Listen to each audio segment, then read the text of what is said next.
O sinal que a NASA mandou apagar. Se você está ouvindo isso até aqui, significa que o protocolo falhou. Significa que o sinal ainda existe. E pior, que ele encontrou mais alguém disposto a escutar. O áudio que você vai ouvir a seguir não deveria ter sido salvo. Ele foi apagado 3 vezes, em 3 servidores diferentes, sempre voltando com pequenas alterações. Não erros, ajustes, como se algo estivesse aprendendo a se adaptar ao modo como tentávamos destruí-lo. O primeiro registro do sinal aconteceu às 3h17, horário universal. Não houve explosão solar, nem interferência conhecida, nem tráfego artificial naquela faixa. Mesmo assim, todas as antenas profundas captaram a mesma coisa.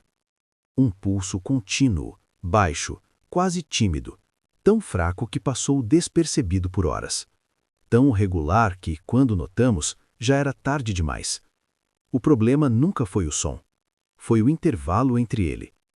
Quem escutava por tempo suficiente começava a perceber que o silêncio entre os pulsos não era vazio. Ele pressionava. A mente tentava preencher aquele espaço com expectativa, e nesse esforço algo se infiltrava. Primeiro vinha a sensação de estar sendo observado. Depois, a certeza de que o observador sabia exatamente quem estava ouvindo. Chamaram aquilo de ruído residual.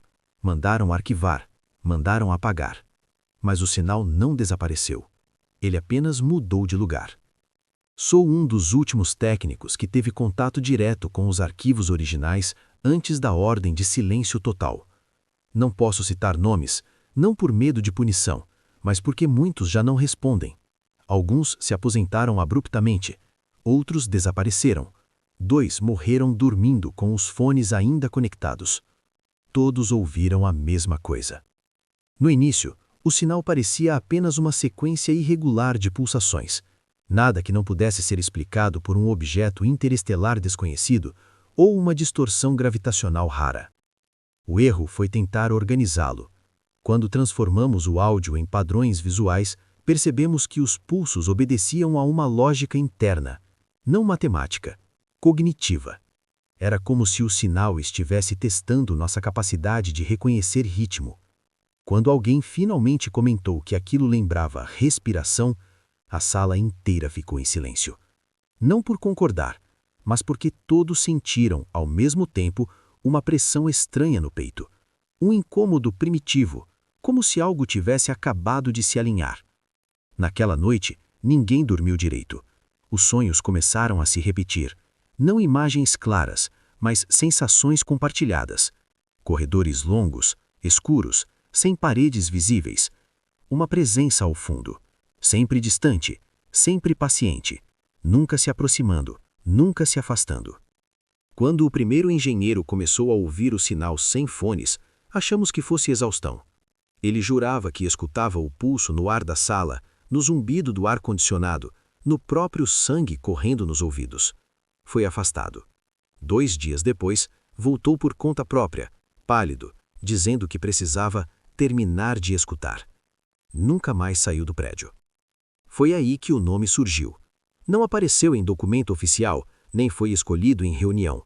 Ele simplesmente começou a ser usado, como se todos já o conhecessem.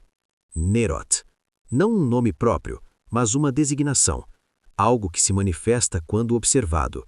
Algo que existe no espaço entre a percepção e o significado. Nerot não envia mensagens, ele provoca a escuta. Quanto mais tentávamos isolar o sinal, mais ele surgia em outros lugares. Gravadores desligados, telefones sem bateria, até transmissões antigas começaram a apresentar pequenas falhas rítmicas. Sempre o mesmo padrão, sempre a mesma pausa longa demais para ser confortável.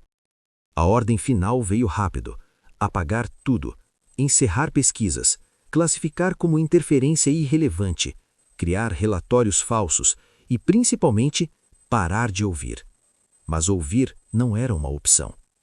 Eu escutava o pulso quando fechava os olhos, no chuveiro, no silêncio absoluto da madrugada. Ele não ficava mais alto nem mais rápido, apenas constante, um lembrete de presença. E então vieram as vozes. Não falavam palavras, não em língua alguma. Eram sugestões, intuições invasivas, pensamentos que surgiam prontos, completos, como lembranças que não eram minhas. Nerot não exigia adoração. Ele exigia atenção contínua, escuta passiva, disponibilidade mental. Descobrimos tarde demais que o sinal não vinha do espaço profundo, ele vinha de dentro. O pulso era apenas o gatilho, uma chave para abrir algo que sempre esteve latente na mente humana. Nerot não atravessou o universo para nos encontrar, ele apenas nos ensinou a percebê-lo. Quando a última transmissão oficial foi desligada, algo mudou. O sinal perdeu a forma regular e se espalhou. Pessoas comuns começaram a relatar a mesma sensação: ansiedade sem causa, silêncios pesados, a impressão de que o mundo estava levemente fora de sincronia. Alguns passaram a evitar lugares quietos, outros buscavam o silêncio obsessivamente. Era nesses momentos que Nerot se tornava mais claro. Eu vi sua forma uma única vez refletida na tela apagada de um monitor. Não tinha contorno fixo, era uma sobreposição de profundidades incompatíveis, como se vários vazios ocupassem o mesmo espaço. Onde deveria haver olhos, havia expectativa. Onde deveria haver boca, havia pausa. Ele não parecia ameaçador. Isso foi o mais perturbador. Nerot não causava dor direta, ele causava alinhamento. Aos poucos, quem escutava começava a pensar no mesmo ritmo, a respirar no mesmo compasso, a sentir desconforto quando algo quebrava a cadência. Conversas humanas se tornavam ruidosas demais, emoções exageradas demais. O silêncio se tornava o único estado aceitável. Cidades inteiras começaram a mudar sem perceber. Menos música, menos vozes nas ruas, mais telas desligadas, mais pessoas paradas, ouvindo algo que não sabiam explicar. Eu tentei resistir. Gravei tudo, copiei arquivos, escondi fragmentos do sinal em formatos comuns. Este áudio é um deles, um eco distorcido, quase imperceptível, mas ainda funcional. Se você escutou até aqui, já sabe do que estou falando. Já sentiu a pausa, já percebeu que o silêncio entre minhas palavras não é neutro. Eles dizem que Nerot não é uma entidade no sentido tradicional. Não tem origem, nem intenção clara. Ele é o resultado inevitável de uma mente inteligente encarando o vazio por tempo suficiente. Um reflexo consciente do silêncio absoluto. Talvez sempre tenha existido. Talvez só agora tenhamos aprendido a ouvi-lo. Se você desligar agora, vai sentir alívio. Por alguns minutos. Talvez horas. Mas quando tudo ficar quieto demais, quando o mundo parecer suspenso por um instante longo demais, você vai lembrar desse ritmo e vai escutar. Nerot não precisa de seguidores, ele precisa de ouvintes ocasionais. Pessoas que, sem perceber, mantêm o padrão vivo. Cada mente que reconhece o pulso ajuda a sustentar o intervalo. Se você está inquieto neste momento, não é coincidência. O sinal não termina quando o áudio acaba. Ele só precisa que alguém continue prestando atenção. E agora, faça silêncio. Ele está esperando.